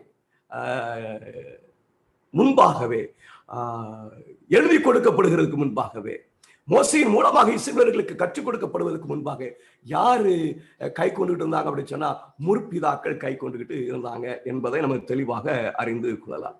அப்படியே என்று சொன்னால் வேற 10 பிரமாணம் என்ன, அது முற்பிதாக்களுக்கு தெரியுமா அப்படின்னு ஒரு கேள்வி கேட்டீங்க அப்படின்னு சொன்னா நான் ஒரு லிஸ்ட் போட்டிருக்கிறேன். எல்லா பிரமாணத்தை குறித்த அறிவு முற்பிதாக்களிடத்தில் காணப்பட்டதை நீங்கள் பார்க்க முடியும். நம்ம ஒரு வசனத்தின் மூலமாக அறிந்தோம். ஆபிரகாமை குறித்து தேவன் சாட்சி சொல்லும் பொழுது அவன் கை கொண்டதாக சொன்ன எல்லாவற்றையும் தாவீது தன்னுடைய மகன் சாலமோனுக்கு ஆலோசனை சொல்லும் பொழுது கை கொள்ளும்படி கூறுகிறதையும் அது மோசையின் பிரமாணத்தில் இருப்பதாக சொல்வதையும் பார்க்கும் பொழுது, அப்போ யாரு மோசையினுடைய நியாய பிரமாணத்தை கை கொண்டிருக்க அப்படின்னு சொன்னா ஆபிரகாம் கை கொண்டிருக்கார் என்பது தெளிவாக இருக்குது. சரி, இன்னும் கொஞ்சம் உள்ள போய் அவங்க கை கொண்டிருக்க வாய்ப்பு இருக்கா கேட்டா பலியை குறித்த அறிவு அவர்களுக்கு இருக்குது, பலி பீடத்தை எப்படி கட்ட வேண்டும் என்பது அறிவு இருக்கிறது, அவர்கள் ஆசாரியரை கனம் பண்ணுகிற அனுபவம் அங்கே இருக்கிறது. அப்போ நிச்சயமாய் அங்கே அப்படிப்பட்ட ஒரு அனுபவம் இருந்ததை நம்ம நினைச்சு முடியுது, பார்க்க முடிகிறது. சரி, 10 பிரமாணத்தை குறித்த அறிவு இருக்கிறதா என்று சொல்லி நீங்க பார்க்க வேண்டும் என்று சொன்னா நீங்க என்னால வாசிக்க முடியுமான்னு தெரியல. I'll go very quickly. முதலாவது பிரமாணத்தை குறித்து நீங்கள் ஆதியாகமம் 35:1 முதல் 4வது வசனத்தில் வாசிக்கலாம். இரண்டாவது பிரமாணத்தை குறித்து ஆதியாகமம் 31:19 34 வரைக்கும் 35:1 4 வரைக்கும் நீங்க வாசிக்கலாம். மூன்றாவது பிரமாணத்தை குறித்து நீங்க யோபினுடைய புத்தகத்தில் நீங்க வாசிக்கலாம். நாலாவது பிரமாணத்தை நீங்க பார்க்கலாம் யாத்திராகமம் 16வது அதிகாரம். நாம் நாளைக்கு அதை டீல் பண்ணுவோம். அந்த 16ஆம் அதிகாரத்தின் மூலமாக இஸ்ரவேல் நியாய பிரமாணத்தை குறித்த அறிவுடையவர்களாய் சீனாய் மலையில் உச்சரிக்கப்படுவதற்கு முன்பாகவே அறிந்திருந்தார்கள் என்பதை நீங்கள் அறிந்து கொள்ளலாம். நீங்க சிருஷ்டிப்பின் போதும் அந்த நியாய பிரமாணம் காணப்படுவதை நீங்கள் பார்க்க முடியும். ஆதியாகமம் 2ஆம் அதிகாரம் முதல் 3 வாக்கியத்திலும் யாத்திராகமம் 16ஆம் அதிகாரத்தில் நீங்கள் அதை பார்க்க முடியும். பெற்றோர்களை கனம் பண்ணுகிற அனுபவம், யோசேப்பு தன்னுடைய தகப்பனிடத்துல காட்டுகிற அந்த மரியாதை, இப்படி பெற்றோர்களை ஈசாக்கு ஆபிரகாமிடத்துல காட்டுகிற அந்த மரியாதை, பெற்றோர்களை கனம் பண்ண வேண்டும் என்கிற அறிவு தேவனுடைய பிள்ளைகள் இடத்திலிருந்து காணப்படும். கொலை செய்யப்படாங்கிறது எண்ணம் தவறு என்பதை அறிந்தவர்கள் இருந்தார்கள். ஆதியிலே காயினே அதை அறிந்தவனாக இருந்தாங்க. ஆதியாகமம் 4ஆம் அதிகாரத்தில் நீங்க வாசிக்கலாம். விபச்சாரம் பயங்கரமா இருக்கும், நீங்க எல்லாம் தெரிஞ்சுக்கலாம். அதெல்லாம் இருக்கிறது, எதுவும் இல்லாமல் இல்லை, எல்லாம் இருக்கிறது. ஆதியாகமம் 39ஆம் அதிகாரம் 7 10 34ஆம் அதிகாரம் முதல் 2 வாக்கியங்களும் 31 அதிகாரம் 19ஆம் அதிகாரம் 3 10 வாக்கியங்களும் நீங்கள் என்ன செய்யலாம், வாசிக்கலாம். களவு செய்யாத இருப்பாக அங்க இருக்குது, அந்த அறிவு இருக்கிறது. ஆதியாகமம் 4ஆம் அதிகாரத்தில் நீங்க பார்க்கலாம். பொய் சொல்லக்கூடாது என்பதை நீங்க ஆதியாகமம் 12ஆம் அதிகாரம் 20ஆம் அதிகாரம் 27ஆம் அதிகாரத்தில் பார்க்கலாம். இச்சை பாவம் என்பதை நீங்க ஆதியாகமம் 27ஆம் அதிகாரத்தில் நீங்கள் பார்க்கலாம். 3ஆம் அதிகாரத்தில் நீங்க பார்க்கலாம். அவன் நம்ம ஒரு வசனம் பார்த்தீங்கன்னா, ஆபிரகாம் எவைகளை கை கொண்டான் என்று ஆண்டவர் சாட்சி பகர்ந்தாரோ அதே பிரமாணத்தை கை கொள்ளும்படி தாவீது சாலமோனுக்கு சொன்னது மிக சரியாக இருக்கிறது. ஏன் என்று சொன்னா, மோசேயினுடைய நியாய பிரமாணத்தில் சொல்லப்பட்டவின் மிக முக்கியமான காரியங்கள் எல்லாவற்றையும் யார் அறிந்திருந்தார்கள் என்று சொன்னா, அதற்கு முன்பாக இருந்த தேவனுடைய பிள்ளைகள் அறிந்திருந்தார்கள். இப்ப தெளிவா சொல்லிடலாம் என்ன சொல்லிடலாம் அப்படின்னு சொன்னா, மோசேயினுடைய பிரமாணம் ஆதியிலே இருந்து காணப்படுகிறது என்பதை நாம அறிந்து கொள்ளலாம். எப்படி தெரிஞ்சிச்சு, எப்படி இவங்க இதெல்லாம் தெரிந்து கொண்டு வந்தார்கள்? அழகா சொல்கிறது, வேதம் அழகா சொல்கிறது. ஆதியாகமம் 18ஆம் அதிகாரம் 19ஆம் வாக்கியத்தை நீங்கள் வாசிக்கும் பொழுது, கர்த்தர் ஆபிரகாமுக்கு சொன்னதை நிறைவேற்றும்படியாய் அவன் தன் பிள்ளைகளுக்கும் தனக்கு பின்வரும் தன் வீட்டாருக்கும் நீங்கள் நீதியும் நியாயத்தையும் செய்து கர்த்தருடைய வழியை காத்து நடவுங்கள் என்று கட்டளையிடுவான் என்பதை அறிந்திருக்கிறேன். ஆண்டவர் அவருடைய பிள்ளைகள் என்ன செய்யணும் அப்படின்னு எதிர்பார்த்தார் அப்படின்னு சொன்னா, அவர்களுக்கு ஆண்டவர் கொடுத்திருந்த வெளிப்படுத்தி இருந்த உண்மைகளை, நியமங்களை, பிரமாணங்களை அவர்கள் அவருடைய பிள்ளைகளை நீங்க இப்படி செய்யணும் அப்படின்னு சொல்லி ஆலோசனை சொல்லி கட்டளையிட வேண்டும் என்று அவர் எதிர்பார்க்கிற ஒரு அனுபவத்தை இங்க சொல்றாரு. அதே அனுபவம் தான் யார் இடத்துல காணப்படுகிறத பார்க்கணும், தாவீது இடத்துல காணப்படுது. தன் மகனுக்கு அவன் ஆலோசனை சொல்லுகிறான், கட்டளையிடுகிறான், இப்படி இருந்தா நீ ஆசீர்வதிக்கப்படுவாய் என்று சொல்லி. வேதம் தெளிவாய் இருக்குது. ஆண்டு ஒரு திட்டத்தை வைத்திருந்தார். என்ன திட்டத்தை வைத்திருந்தார் அப்படின்னு சொன்னா, குடும்பத்தின் ஆசாரியன், குடும்பத்தின் பெற்றோர்கள் அவருடைய பிள்ளைகளுக்கு தலைமுறையாய் பிரமாணங்களை சொல்ல வேண்டும் என்று விரும்பி இருக்கிறார். அந்த விருப்பத்தை அவர் எங்கே வெளிப்படுத்துகிறார் என்று சொன்னா, ஆபிரகாம் இடத்தில் வெளிப்படுத்துகிறார். அந்த விருப்பம் ஏதேனிலிருந்து விழுந்த ஆதாமிலிருந்து அவருடைய பிள்ளைகளை அவர் ஒவ்வொரு நாளும் கூட்டிக் கொண்டு வந்து ஏதேன் தோட்டத்துக்கு முன்பாக நிற்பாட்டி ஆண்டவருடைய திட்டங்களை வெளிப்படுத்தின அந்த அனுபவங்கள் அங்கே இருக்கிறது. பெற்றோர்கள் பிள்ளைகளுக்கு கற்றுக் கொடுக்கிற அனுபவம் 1000 ஆண்டுகள், ஏறக்குறைய 1000 ஆண்டுகள் ஆண்டவர் ஆதாமை பூமியில வைத்திருந்தார் என்று சொன்னார். அது ஒரே ஒரு காரணத்துக்காக தான், அவருடைய சந்ததிகளுக்கு அவர்கள் பிரமாணத்தை கற்றுக் கொடுக்க வேண்டும் என்று சொல்லி. அப்ப ஆண்டவர் ஒரு தோட்டத்தை வச்சு ஒரு நோக்கத்தை வச்சிருக்காரு, ஒரு திட்டத்தை வச்சிருக்கிறாரு. எப்படி பிரமாணம் முதல்ல இருந்தே காணப்பட்டுட்டே வந்துச்சு, பெற்றோர்கள் சொல்லி கொடுத்துட்டே வந்தாங்க. மறுபடியும் சீனா இவங்களுக்கு எழுதப்பட்டுச்சு, காரணம் கண்டுபிடிப்போம். சொல்லிக் கொடுக்கிறது அதான் அவருடைய திட்டம். அதுல ஏதோ ஃபெயிலியர், பெற்றோர்கள் பிள்ளைகளுக்கு பிரமாணத்தை சொல்லிக் கொடுப்பதில் ஏதோ ஒரு ஃபெயிலியர், அதை கண்டுபிடிக்கிறார், ஒரு தோல்வி. அது தேவன் எதிர்பார்த்தது போல் நடக்கவில்லை. ஆகையினால அங்கு சீனாய் மலையில பிரமாணம் எழுதப்படுகிறது, நம்ம நினைச்சு முடிகிறோம், பார்க்க முடிகிறது. அப்ப ஆண்டவருடைய திட்டம் என்ன அப்படின்னு சொன்னா, பெற்றோர்கள் பிள்ளைகளுக்கு சொல்லிக் கொடுக்கணும். சீனாய் மலைக்கு முன்பாக மாத்திரமல்ல, அதற்கு பிறகு பிரமாணங்களால் அவர் எழுதி கொடுத்த பிறகு, மோசையின் மூலமா எல்லாவற்றையும் கற்பித்த பிறகு அவர் சொல்கிறார் பாருங்க, உபாகமம் 6ஆம் அதிகாரம் 6-7 வசனங்கள். இன்று உனக்கு கட்டளையிடுகிற இந்த வார்த்தைகள் உன் இருதயத்தில் இருக்க கடவுது, நீ அவைகளை உன் பிள்ளைகளுக்கு கருத்தாய் போதித்து. அங்க மாத்திரம் இல்லை, எழுதி கொடுத்துட்டாரு அப்படி இல்லை. பெற்றோருடைய கடமை என்ன அப்படின்னு கேட்டீங்கன்னா, பிள்ளைகளுக்கு கருத்தாய் அவைகளை போதிக்க வேண்டும். வெளிப்படையாக இருக்கிறது. பிரமாணம் ஒருவரிடத்திலிருந்து இன்னொரு இடத்திற்கு எப்படி மாற வேண்டும் என்று சொல்லி தேவன் ஒரு திட்டம் வைத்திருக்கிறார். அந்த திட்டம் என்ன அப்படின்னு கேட்டீங்கன்னா, பெற்றோர்கள் தங்களுடைய சந்ததியாருக்கு பிள்ளைகளுக்கு சொல்லிக் கொடுக்க வேண்டும். இப்படியாக தேவனுடைய பிரமாணம் இந்த பூமியிலே காக்கப்பட வேண்டும் என்று சொல்லி தேவனை விரும்புகிறார். அது அன்னைக்கும் அதே விருப்பம் தான், இன்னைக்கும் அதே விருப்பம் தான். ஆனா இன்னைக்கு எழுதி வைக்கப்பட்டிருக்கு, பெற்றோர்கள் தோல்வி விட்டார், பிள்ளைகள் வேதாகமத்தை பார்த்து என்ன செய்யலாம்னு சொல்ல அதை அறிந்து கொள்ளலாம். சரி,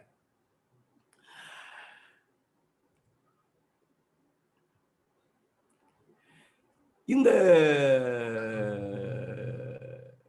இந்த பிரமாணம், இந்த நியாய பிரமாணம், மோசையினுடைய நியாய பிரமாணம். இந்த மோசையினுடைய நியாய பிரமாணம் அப்படின்னு சொன்ன உடனே நம்ம மனசுல பொதுவா ஓடுகிற ஓட்டு சடங்காச்சார பிரமாணம்.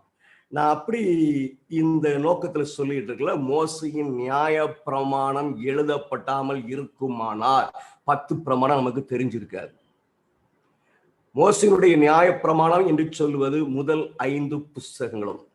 இன்னும் நியாய பிரமாணம் என்று வெளிப்படையா எங்க வந்து அவர் டிக்டேட் பண்ற 19ஆம் அதிகாரம், யாத்திரம் 19ஆம் அதிகாரத்தில் நியாய பிரமாணத்தை நீங்கள் பார்க்கலாம்.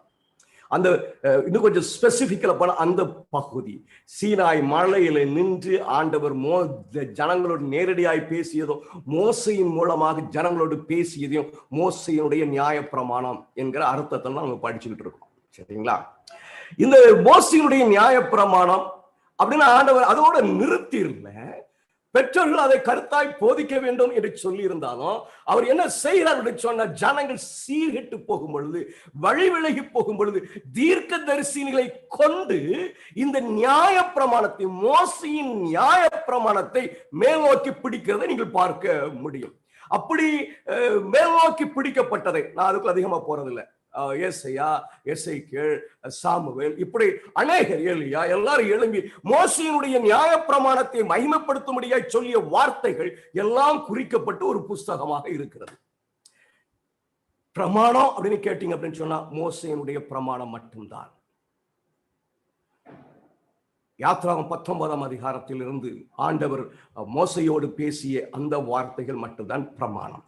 இதை தூக்கி பிடிக்கிற அனுபவம் தான் தீர்க்கதரிசியுடைய அனுபவம். இதான் ஏசாயா சொல்லுவார், நீங்க பிரமாணத்தையும் வேதத்தையும் பார்க்க வேண்டும், சாட்சியாகமத்தையும் கவனிக்க வேண்டும் என்று சொல்லி. இப்போ ஒரு பழைய ஏற்பாடு அப்படின்னு நம்ம சொல்றோம். பழைய ஏற்பாடு பழசாவை போயிட்டு தொடாத அப்படின்னு சொல்றான். நம்ம படிப்போம் என்ன சொல்றாரு அப்படின்னு சொல்லி. லூக்கா 24ஆம் அதிகாரம் 27வது வசனத்தையும் 44வது வசனத்தையும் வாசிக்கிறேன். மோசே முதலிய சகல தீர்க்கதரிசிகளும் எழுதின வேத வாக்கியங்கள் எல்லாவற்றிலும் தம்மை குறித்து சொல்லியவைகளை அவர்களுக்கு விவரித்து காண்பித்தார். யாரை குறித்து சொன்னதை இயேசு சொல்றார் அப்படின்னு சொன்னா, அவரை குறித்து எங்க இருக்குன்னா மோசையினுடைய பிரமாணத்திலையும் தீர்க்கதரிசியினுடைய ஆகமங்களிலும் காணப்படுகிறார். அவர்களை நோக்கி மோசையின் நியாய பிரமாணத்திலும் தீர்க்கதரிசனம் ஆகமங்களிலும் சங்கீதங்களிலும் என்னை குறித்து எழுதியிருக்கிறவர்கள் எல்லாம் நிறைவேற வேண்டியது என்று நான் உங்களோடு இருந்தபோது உங்களுக்கு சொல்லிக் கொண்ட வந்த விசேஷங்கள் இவைகளே என்றார். இப்போ போக்கஸ் எங்க போகுது அப்படின்னு சொன்னா, இயேசுவினுடைய ஊழியத்தினுடைய முழு போக்கஸும் முழு நோக்கமும் குறிக்கோளும் எங்க இருக்கு அப்படின்னு சொன்னா, மோசையினுடைய நியாயப்பிரமாண புஸ்தகத்திலையும் தீர்க்கதரிசிகளால் எழுதப்பட்ட ஆகமங்களிலும் சங்கீதங்களிலும் அங்கு புதைந்து கிடக்கிற உண்மைகளை வெளிப்படுத்துகிற அனுபவம் இருக்கு. அப்ப இயேசு கிறிஸ்து எதை வச்சு போதிச்சார் அப்படின்னு சொன்னா, பழைய ஏற்பாட்டை வச்சு பேசினார். அவர் இயேசு கிறிஸ்து, அவர் தேவனுடைய குமாரன், அவர் மேசியா என்பதை எதன் அடிப்படையில் வெளிப்படுத்துவதற்கு பிரயாசப்பட்டார் அப்படின்னு சொன்னா, பழைய ஏற்பாட்டை வைத்து. இன்னைக்கு சொல்றான் பழைய ஏற்பாடு பழசாயிட்டு, அது போயிட்டு, அது தேவையில்லாம புதுசுக்குள்ள வந்துட்டோங்கிறான். ஆனா ஆண்டவராக இயேசு கிறிஸ்து எப்படி போதித்தார் அப்படின்னு சொன்னா, வேதம் தெளிவாய் சொல்லுகிறது. அவர் பழைய ஏற்பாட்டில், அது மோசையினால் எழுதப்பட்ட அந்த புஸ்தகத்துல, அந்த நியாய பிரமாணத்தில் அவரை குறித்து சொல்லி இருக்கிறவைகளையும், தீர்க்க தரிசன ஆவகம் இல்லை, இந்த மோசையினுடைய நியாய பிரமாணத்தை, கற்பனையை தூக்கி பிடிப்பதற்காக தேவன் தீர்க்க தரிசிகளை கொண்டு இஸ்ரவேலர்களை சீர்படுத்தினாரே, அவர்கள் சொன்னிய அந்த உபதேசத்திலும் சங்கீதங்களிலும் அவரை குறித்து சொன்னதை சொல்லுகிறார். யோவான் 5ஆம் அதிகாரம் 39வது வாக்கியத்தை நம்ம வாசிக்கும் போது, வேத வாக்கியங்கள் எல்லாம் ஆராய்ந்து பாருங்க. எந்த வேத வாக்கியத்தை? நீங்க நம்மளும் புதிய ஏற்பாடை தான் ஆராய்ச்சிக்கிட்டு இருக்கோம், புதிய ஏற்பாடை தான் படிச்சுக்கிட்டு இருக்கிறோம். ஆராய்ந்து பார்க்க வேண்டிய இடம் எது தெரியுமா? பழைய ஏற்பாடு. இயேசு கிறிஸ்து இந்த வசனத்தை சொல்லும் பொழுது, வேத வாக்கியங்களை ஆராய்ந்து பாருங்கள் என்று சொல்லும் பொழுது, அவர் பழைய ஏற்பாட்டு புஸ்தகத்தை குறிப்பிட்டார். ஏன்னா அங்க அவரை குறித்து சொல்லப்பட்டிருக்கிறது. மோசேயுடைய நியாய பிரமாணத்தை குறிப்பிட்டார், ஏனென்றால் அங்க அவரை குறித்து சொல்லப்பட்டிருக்குது. தீர்க்க தரிசன ஆகமங்களை குறிப்பிட்டார், அங்க அவரை அங்க போய் பார்க்கிற இயேசுவை நான் பார்க்கல அப்படின்னு சொன்னா, ஓ, நான் மிகப்பெரிய ஆபத்தான நிலையில இருப்பேன். இன்னைக்கு நம்மளும் இயேசுவை பார்த்திருக்கிறோம். ஆனா பழைய ஏற்பாட்டுல மோசேயினுடைய நியாய பிரமாணத்துல சொல்லப்பட்ட இயேசுவை பார்த்திருக்கிறோமா என்பதை நம்ம சிந்தித்து பார்க்க வேண்டும். யோவான் எழுதின சுவிசேஷ புஸ்தகம் 1ஆம் அதிகாரம் 45வது வசனத்துல பிலிப்பு சொல்றான் பாருங்க, அவங்க எப்படி இருந்திருக்கிறாங்க அப்படிங்கிறத நம்ம விளங்கிக் கொள்ள வேண்டும். பிலிப்பு நாத்தான்வேலை கண்டு, நியாய பிரமாணத்திலே மோசையும் தீர்க்க தரிசனமும் எழுதியிருக்கிறவரை கண்டோம். They proved that Jesus is a savior from the Old Testament writings. நமக்கு நிரூபிக்கப்பட்டிருக்கிறதா? இவர்தான் மேசியா, இவர்தான் இயேசு என்பது நமக்கு பழைய ஏற்பாட்டில் இருந்து வருகிற உபதேசத்தின் அடிப்படையில் நிரூபிக்கப்பட்டதாக இருக்க வேண்டும். அப்படித்தான் ஆதி பிள்ளைகள் என்ன செஞ்சாங்க, இருந்தாங்க. இன்னும் பாருங்களேன், என்ன அழகா அது சொல்லப்படுகிறது. அப்போஸ்தலர் 28ஆம் அதிகாரம் 23வது வசனம். அதற்காக அவர்கள் நாளை குறித்து அநேகம் பேர் அவன் தங்கியிருந்த வீட்டிற்கு அவனிடத்துல வந்தார்கள். அவன் காலமே தொடங்கி சாயங்காலம் மட்டும் மோசையின் நியாய பிரமாணத்தின் தீர்க்க தரிசன ஆவங்களும். எவ்வளவு நேரம் பேசினாங்க?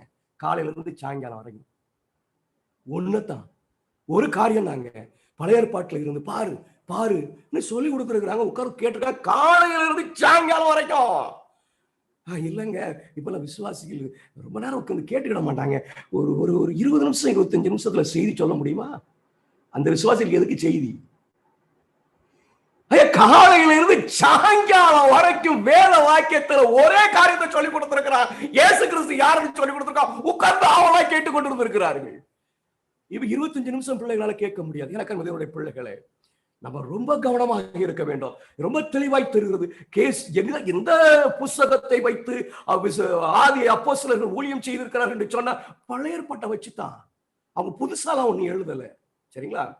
கலாத்தியர் 3ஆம் அதிகாரம் 24வது வசனத்தை வாசிக்கும் போது அழகா சொல்ல பாருங்க, நியாய பிரமாணம், மோசையின் நியாய பிரமாணம். நான் 10 கற்பனைன்னு சொல்ல வரல, சடங்காச்சார பிரமாணம் சொல்லல. மோசையினுடைய நியாய பிரமாணம் நம்மை கிறிஸ்துவினிடத்தில் வழி நடத்துகிற உபாத்தியாய் இருக்கிறது. எனக்கு டீச்சர் யாரு தெரியுமா? மோசையினுடைய நியாய பிரமாணம். அந்த மோசையினுடைய நியாய பிரமாணத்தை அடிப்படையாய் கொண்டு உரைக்கிற தீர்க்கதரிசி தான் தேவனுடைய தீர்க்கதரிசி. அந்த மோசையினுடைய நியாய பிரமாணத்தை உறுதிப்படுத்தும்படியா பேசுகிற தீர்க்கதரிசி தான் தேவனுடைய தீர்க்கதரிசி. அப்ப எனக்கு அடிப்படை உபதேசம் எங்க இருக்கு அப்படின்னு சொன்னா மோசையினுடைய நியாய பிரமாண புத்தகத்தில் இருக்கு. அதன் மூலமா தான் நான் கிறிஸ்துவின் இடத்துல வழி நடத்தப்பட வேண்டும். நான் அதன் மூலமா வழி நடத்தப்படாதபடி சும்மா கிறிஸ்து உங்களுக்காக மரித்து இருக்கிறார், உங்களுக்காக ஜீவனை கொடுத்திருக்கிறார், உங்களுக்காக எழுந்திருக்கிறார் என்று சொல்லி அந்த சுவிசேஷ கதையை சொல்லிக் கொடுத்து நான் வழிநடத்தப்பட்டு இருப்பேன். ஆனால் மிகப்பெரிய ஆபத்தில் இருப்பேன், மிகப்பெரிய ஆபத்தில் இருப்பேன். 1 கொரிந்தியர் 11:4வது வசனம். எப்படி எனில் உங்களிடத்தில் வருகிறவன் நாங்கள் பிரசங்கியாத வேறொரு இயேசுவை பிரசங்கித்தார். வேறொரு இயேசு எங்கிருந்து பிரசங்கிப்பாங்க அப்படின்னு சொல்றீங்க? பழைய ஏற்பாட்டுல இல்லாத ஒரு இயேசுவை நீங்க எங்க எப்படி பார்த்தாலும் சரி, oh, you are in greatest trouble. மோசேயினுடைய நியாயப்பிரமாணத்தில் சொல்லப்பட்டிருக்கிற இயேசுவை பார்க்க வேண்டும். அந்த இயேசு பல தீர்க்கதரிசி மூலமா உறுதிப்படுத்தப்பட்டிருப்பதை பார்க்க வேண்டும். அப்படி பார்த்திருந்தால் நீங்க இயேசுவின் இடத்தில் இருப்பீங்க. இல்ல அப்படின்னு சொன்னா இயேசு வேற ஒரு இயேசு, வேற ஒரு இயேசு. அந்த இயேசு யாரு? நாமத்தை மாத்திரம் பற்றி கொண்டிருக்கிறவர்கள், இயேசு என்கிற பெயரை மாத்திரம் வைத்துக் கொண்டிருக்கிறவர்கள். ஐயா, மோசையினுடைய நியாயப்பிரமாணம் அதுதான் எனக்கு உபாத்தி, அதுதான் எனக்கு டீச்சர். இயேசு அதுல இருந்துதான் போதிச்சாரு, அப்போஸ்தலர் அதுல இருந்தா போதிச்சாங்க, விசுவாசிகள் கருத்தை அதுல இருந்தா பார்த்தாங்க. அந்த இயேசுவை நான் என்ன செய்யணும் அப்படின்னு சொன்னா பார்க்கணும். அந்த இயேசுவுக்கு, பழைய ஏற்பாட்டில் சொல்லப்பட்ட இயேசுவுக்கு முரண்பாடான ஒரு இயேசுவை நான் பார்க்க கூடாது. பாஸ்டர் வீடியோல வந்துட்டாரு, டைம் ஆயிட்டுன்னு அர்த்தம்.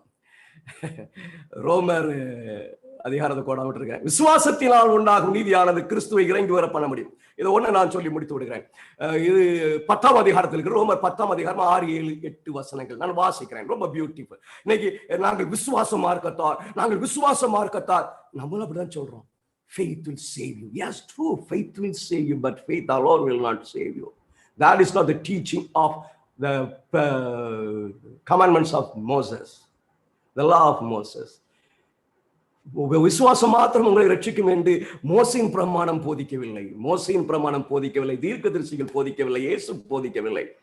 விசுவாசத்தினால் ஆகும் நீதியானது கிறிஸ்துவை இறங்கி வர பண்ணும்படி பரலோகத்துக்கு ஏறுகிறவன் யார், அல்லது கிறிஸ்துவை மரித்தோரிலிருந்து ஏறி வர பண்ணும்படி பாதாளத்துக்கு இறங்குறவன் யார் என்று உன் உள்ளத்தில் சொல்லாதிருப்பாயாக என்று சொல்லுகிறது அன்றி இந்த வார்த்தை உனக்கு சபிமாய் உன் வாயிலும் உன் இருதயத்திலும் இருக்கிறது என்று சொல்லுகிறது. இந்த வார்த்தை நாங்கள் பிரசங்கிக்கிற விசுவாசத்தின் வார்த்தையே. பவுல் எழுதுறாருங்க, ரோமருக்கு எழுதும் போது என்ன வார்த்தையை பேசுறாரு அப்படின்னு சொல்லி விசுவாசத்தின் வார்த்தை எதுன்னு அழகா சொல்லுறாரு. இந்த விசுவாசத்தின் வார்த்தை எங்க இருக்கு? இந்த விசுவாசத்தின் வார்த்தை எங்க இருக்கு? நீங்க உபாகம புஸ்தகம் 30ஆம் அதிகாரம் 11 to 14 வரை வாசிப்பீங்கன்னு சொன்னா அங்க இருக்கு. மோசையினுடைய நியாயப்பிரமாணத்தில் இருக்கிற விசுவாசத்தை தான், மோசையினுடைய அந்த நியாயப்பிரமாணத்துல வெளிப்படுத்தப்பட்டிருக்கிற அந்த விசுவாசத்தை தான் யாரு போதிக்கிறா தெரியுமா? பவுல் போதிக்கிறாரு. அப்ப அங்க இருக்கிற விசுவாசத்துக்கு எதிரான ஒரு விசுவாசத்தை நான் பிடித்து கொண்டு நான் இயேசுவை விசுவாசிக்கேன் என்று சொன்னார், அது வேறொரு இயேசுவாக இருக்கும், வேறொரு இயேசுவாக இருக்கும்.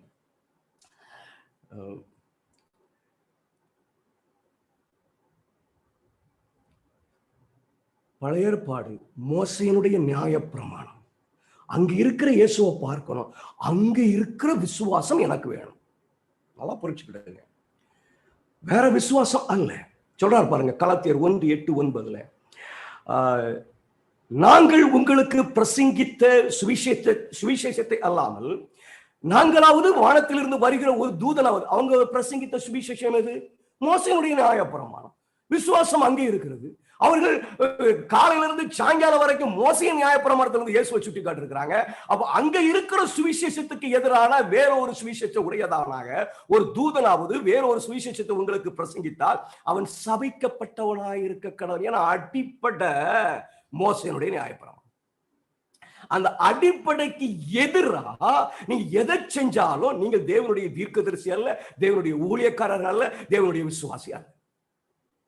முன் சொன்னது போல மறுபடியும் சொல்கிறேன், நீங்கள் ஏற்றுக்கொண்ட சுவிசேஷத்தை அல்லாமல் வேறொரு சுவிசேஷத்தை ஒருவன் உங்களுக்கு பிரசங்கித்தால் அவன் சபிக்கப்பட்டவனாய் இருக்க கடவன். அப்போ ஆண்டவராய் இயேசு கிறிஸ்துவை வெளிப்படுத்துகிறவன் என்ன செய்யணும் அப்படின்னு கேட்டீங்க அப்படின்னு சொன்னா, மோசையினுடைய நியாயப்பிரமாணத்தில் சொல்லப்பட்டிருக்கிற இயேசுவை வெளிப்படுத்தணும், அங்கு சொல்லப்பட்டிருக்கிற விசுவாசத்தை போதிக்கணும்.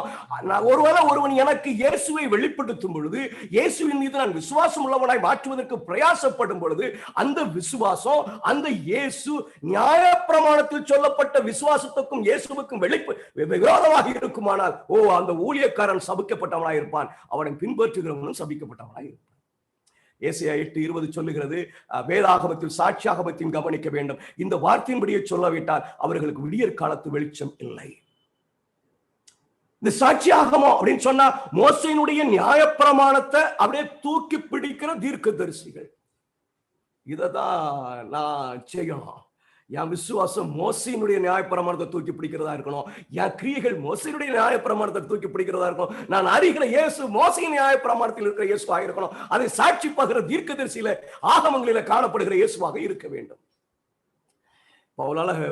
தாவீது அழகாய் சொல்லுகிறான், மோசையின் நியாயப்பிரமாணத்தில் எழுதியிருக்கிறபடி அது சாலமோனுக்கு சொல்லப்பட்ட ஆலோசனை அல்ல, உங்களுக்கும் எனக்கும் சொல்லப்படுகிற ஒரு ஆலோசனை.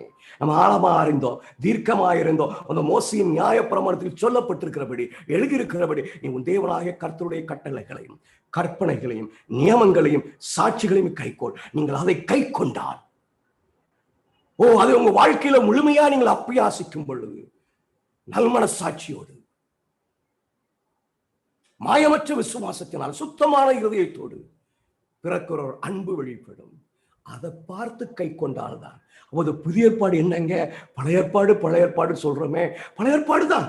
புதிய ஏற்பாடு என்ன அப்படின்னு சொன்னா, a divine commentary for Old Testament. தெய்வீக விளக்க உரை. எதற்கு என்று சொன்னால், பழைய ஏற்பாட்டுக்கு. அப்போ நான் புதிய ஏற்பாட்டினுடைய விளக்க உரையை பார்க்கும் பொழுது, தேவனால எழுதி கொடுக்கப்பட்ட ஒரு விளக்க உரையை, பழைய ஏற்பாட்டினுடைய அந்த அம்சங்களை வெளிப்படுத்துகிற விளக்க உரையை நான் ஆராயும் பொழுது, பழைய ஏற்பாட்டில சொல்லப்பட்ட காரியங்களுக்கு விரோதமாக இந்த விளக்க உரையை நான் பார்த்தால், நான் யாராயிருப்பேன்? வேறொரு இயேசுவோடு இருப்பேன். நான் பிரமாணங்களை கை கொள்ளுகிறவனா இருக்க மாட்டேன். எனக்கு முக்கியம் எது அப்படின்னு சொன்னா, மோசேயினுடைய நியாய பிரமாணம். அதுதான் எனக்கு அடிப்படை. அங்க இருக்கிற விசுவாசம் தான் எனக்கு ஏன் விசுவாசம், அங்க இருக்கிற இயேசு தான் ஏன் இயேசு. இதற்கு மாறாக இருக்குமானால், நீங்க புதிய பாட்டில ஒரு வசனத்தை ஆராயும் பொழுது, ஒரு வசனத்தை எவ்வளவு தீர்க்கமாய் படிக்க வேண்டும் என்று விரும்பி படிக்கும் பொழுது, அது பழைய ஏற்பாட்டில் இருக்கிற மோசையினுடைய நியாயப்பிரமாணத்துக்கு எதிராக நீங்கள் முடிவு செய்தால் உங்களுடைய படிப்பு தப்பு. ஏன் அப்படின்னு சொன்னா, புதிய ஏற்பாடு என்பது தேவனாலே எழுதி கொடுக்கப்பட்ட பழைய ஏற்பாட்டுக்கான விளக்க உரை. நீங்க பாருங்களேன், அங்க எபிரேயர் புத்தகத்தை பாருங்க, பழைய ஏற்பாட்டை விளக்கி இருப்பாங்க. இயேசு கிறிஸ்துவோட வாழ்க்கை சரித்திரத்தை பாருங்க, ஒவ்வொன்றும் எங்க எப்படி நடந்தது அப்படின்னு சொல்லி விளக்கி இருப்பாங்க. நீங்க பவுலுடைய நிருபங்களை பாருங்க, அவ்வளவு பழைய ஏற்பாட்டை எடுத்து விளக்கி இருப்பாரு. நான் பார்க்கும்போது பழைய ஏற்பாட்டை சரியா பார்க்க தெரியணும். அதை மாத்தி பார்த்தேன் அப்படின்னு சொன்னா, எனக்கு நான் வேற ஒரு இயேசுவோடு இருப்பேன். நல்லா புரிச்சுக்கிடுங்க. நியாயப்பிரமாணத்தின் கொள்கைகளின் வாழ்க்கையில் வரும் பொழுது நான் தெய்வ சாயலை பெறுவேன். அந்த நியாயப்பிரமாணம் எது அப்படின்னு கேட்டீங்கன்னா, மோசேயினுடைய நியாயப்பிரமாணம். நான் எதையும் விடுறதுக்கு ரெடி இல்லை. ஏன்னா நியாயப்பிரமாணத்தினுடைய கொள்கை என்று சொல்லும் பொழுது, அந்த கொள்கை நான் சரியா புரிந்து கொண்டு அது என் வாழ்க்கையின் அங்கமாய் மாற்றும் பொழுது, எனக்கு என்னுடைய பிள்ளைகளை நான் நிச்சயமாய் இயேசுவினுடைய சாயலை பறிப்பேன். அப்ப என் கண்ணு, என் பார்வை எதை நோக்கி போகணும் சொன்னா, மோசேயினுடைய நியாயப்பிரமாணத்தை நோக்கி பார்க்கணும். அதற்கு முரணாக, அதற்கு எதிராக எந்த வார்த்தையும் என் வாழ்க்கையில் இருக்கக்கூடாது. மோசேயினுடைய நியாயப்பிரமாணம், அதை தூக்கி பிடிக்கிற பிள்ளைகளாக இருக்கிறவர்கள் மோசேயினுடைய நியாயப்பிரமாணத்தினுடைய கொள்கைகளை தன்னுடைய வாழ்க்கையில் அபியாசி நிச்சயமாக தேவனுடைய சாயலை வெளிப்படுத்த முடியும். அது சாதாரணதல்ல. சுத்தமான இருதயத்தோடும் நல்மன சாட்சியோடும் மாயமற்ற விசுவாசத்தினால பிறக்கிற அன்பு யாரிடத்துல புறப்படும் என்று சொன்னார். எனக்கு பிள்ளைகளை, மோசேயினுடைய நியாயப்பிரமாணம், I want to stress on it. மோசேயினுடைய நியாயப்பிரமாணத்தை தன்னுடைய வாழ்க்கையில அபியாசித்தவருடைய கொள்கையை வெளிப்படுத்த பிரயாசப்படுகிற பிள்ளைகளிடத்துல அது நிச்சயமாய் பிறக்கும் என்பதில் எந்தவித ஐயப்பாடும் இல்லை. மோசேயினுடைய நியாயப்பிரமாணத்தை படிப்போம், அது என்ன இருக்கிறது என்பதை பார்ப்போம், அது எப்படி கை கொள்ளப்பட வேண்டும் என்பதை பார்ப்போம், எதெல்லாம் முக்கிய காட்டப்படும் எல்லாம் ஆண்டவராக சொல்லி வச்சிருக்காரு. கொஞ்சம் பொறுமையாக அதை படிப்போம். சில வாரங்கள் நம்ம படிப்போம். மோசேயினுடைய நியாயப்பிரமாணம் வாழ்க்கையின் அங்கமாய் மாறட்டும். அப்பொழுது கிறிஸ்து வெளிப்படுவார், பிதா வெளிப்படுவார், தெய்வ சாயல் நம்மிடத்தில் காணப்படும். கர்த்தர் இந்த பாக்கியத்தை நமக்கு தருவாராக. ஆமென். ஆமென். ஆமென். நல்ல சத்தியத்திற்காக நம்ம ஆண்டவர் ஸ்தோத்திரிப்போம். இந்த நல்ல ஆராதனை, இந்த கூடுகையினுடைய முடிவு ஜெபத்தை நம்ம இருக்கிற ரஜினி கெனடி அம்மா நமக்காக ஜெபிப்பாங்க. யாவரும் தலைகளை தாழ்த்தி ஜெபத்துல செல்வோம்.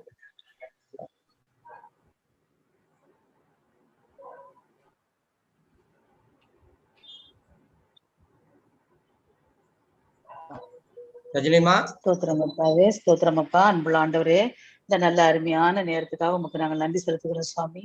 ஏசப்பா, நாங்கள் இதுவரை கத்தாவே அறியாத சத்தியங்களை நாங்கள் அறிந்து கொண்டு வருகிறோம் அப்பா. அதற்காக உமக்கு ஸ்தோத்திரம் கத்தாவே. ஆண்டவரே, நாங்கள் சும்மா வேதாகமம்னா என்ன, ஆகமம்னா என்ன, 10 கற்பனைகள்னா என்ன, நீதினா என்ன, நியாயம் என்ன தெரியாம இருந்தோம் சுவாமி. ஏசப்பா, எங்களுக்கு கற்றுக் கொடுத்து கொண்டே வருகிறீங்கப்பா. அதற்காக உமக்கு ஸ்தோத்திரம் கத்தாவே, ஸ்தோத்திரம் அப்பா. மோசேயினுடைய ஆகமங்களை நாங்கள் நல்லபடியாக படிக்க எங்களுக்கு உதவி செய்ததற்காக உமக்கு ஸ்தோத்திரம் கத்தாவே. ஆண்டவரே, ஆகமங்கள் என்றால் என்ன என்பதை எங்களுக்கு புரிந்து கொள்ள உதவி செய்தீரப்பா. உமக்கு ஸ்தோத்திரம் அப்பா. ஆண்டவரே, பழைய காலத்துல எல்லாம் கற்பனை இருந்துச்சா? 10 கற்பனை இப்பதானே வந்திருக்கு. அவங்களுக்கு எல்லாம் மோசேக்கு ஆபிரகாமுக்கெல்லாம் தெரியுமா அப்படின்னு சொன்னா நிச்சயமா அது தெரிஞ்சிருக்குது கர்த்தாவே. ஆதியாகமத்திலே நீங்க எல்லாவற்றையும் உணர்த்தி இருக்கிறீங்கப்பா. அதுக்காக உமக்கு நன்றி செலுத்துகிறோம் சுவாமி. இயேசப்பா உங்களுடைய கற்பனைகளுக்கும் கட்டளைகளுக்கும் நாங்கள் பயந்து நடக்கும்போது கர்த்தாவே எங்களுக்கு நிச்சயமாக பரலோகத்துல இடம் வச்சிருக்கிறீங்கப்பா. அதற்காக உமக்கு ஸ்தோத்திரம் கர்த்தாவே. எங்களிடத்திலே கர்த்தாவே கேள்வி கேட்கிற நபர்களுக்கு நாங்கள் சாந்தத்தோடும் வணக்கத்தோடும் ஆண்டவர் எல்லா சூழ்நிலையும் பொறுமையோடு கற்றுக் கொடுக்கத்தக்கதாக எங்களுக்கு உதவி செய்ய வேண்டுமாய் கெஞ்சுகிறோமப்பா. அருமையான செய்தியை கொடுக்க போதவருக்காகவும் அவர் குடும்பத்துக்காக ஜெபிக்கிறோம். அவளை ஆசீர்வதிங்க. இன்னும் எங்களுக்கு நிறைய சத்தியங்களை அவர் மூலமாக வெளிப்படுத்த வேண்டுமாய் கெஞ்சுகிறோம் கர்த்தாவே. அடரே போதகரை ஜெயராஜ் அவர்களுக்காக ஜெபிக்கிறோம். அவர் குடும்பத்துக்காக ஜெபிக்கிறோம். கலந்து கொண்டிருக்கிற ஒவ்வொரு பிள்ளைகளையும் நாங்கள் உங்களுடைய கருத்துல போட்டுக்கிறோம் சுவாமி. தேவைகளை எல்லாம் பூர்த்தி செய்யுங்கப்பா. வருத்தப்பட்ட பிள்ளைகளை கூட கர்த்தாவே நாளை தினத்துல கூட்டிக் கொண்டு வர வேண்டுமாய் கெஞ்சுகிறோம்ப்பா. எங்களுடைய ஜெபங்கள் தடையாகிறாதபடி இயேசுப்பா ஒரு விஷயம் மன்னிக்க வேண்டுமாய் கெஞ்சுகிறோம். நாங்கள் ஏனோதானோ என்று எங்கள் வாய்க்கு வந்தபடி எல்லாம் நாங்கள் பேசாதபடி கர்த்தாவே இதை நாங்கள் கேட்டு சத்தியத்தின்படி நாங்கள் நடக்க எங்களுக்கு கிருபை தாங்க சுவாமி. சத்தியத்தை சத்தியமாய் பேச சத்தியமாய் சொல்ல எங்களுக்கு பலன் தர வேண்டுமாய் கெஞ்சுகிறோம் அப்பா. உங்களுடைய கரங்களிலே எங்களை தாழ்த்தி தருகிறோம். மிதமான நேரத்தை நீங்க பொறுப்பேற்றுக் கொள்ளுங்க. இரவிலே எங்களுக்கு நல்ல நித்திரை தாங்க. அதிகாலையில் தேடும்படியான ஸ்லாக்கியத்தை கொடுங்க. இயேசுவின் பாதம் அணிந்து வேண்டிக் கொள்கிறோம் நல்ல பிதாவே. ஆமென். ஆமென் ஆமென். என் ஆத்துமாவே கர்த்தரை ஸ்தோத்திரி, என் முழுவதுமே அவருடைய பரிசுத்த நாமத்தை ஸ்தோத்திரி. என் ஆத்துமாவே கர்த்தரை ஸ்தோத்திரி, அவர் செய்த சகல உபகாரங்களையும் மறவாதே. ஆமென். எல்லாருக்கும் ஸ்தோத்திரம். ஒரு நிமிஷம் யாருக்காச்சும் ஏதாவது கேள்வி இருக்கு அப்படின்னு சொன்னா ஒரு 5-10 நிமிஷம் வேணா நீங்க நம்ம ஸ்பெண்ட் பண்ணலாம். இது ஒரு முக்கியமான ஒரு சப்ஜெக்டா இருக்கிறதுனால சில நீங்க சந்தேகத்தோட போகக்கூடாது. அது அன்பு சகோதரர் நமக்கு தெளிவுபடுத்துவார். யாருக்கும் டவுட் இருந்துச்சுன்னா நீங்க இப்போ கேட்கலாம்.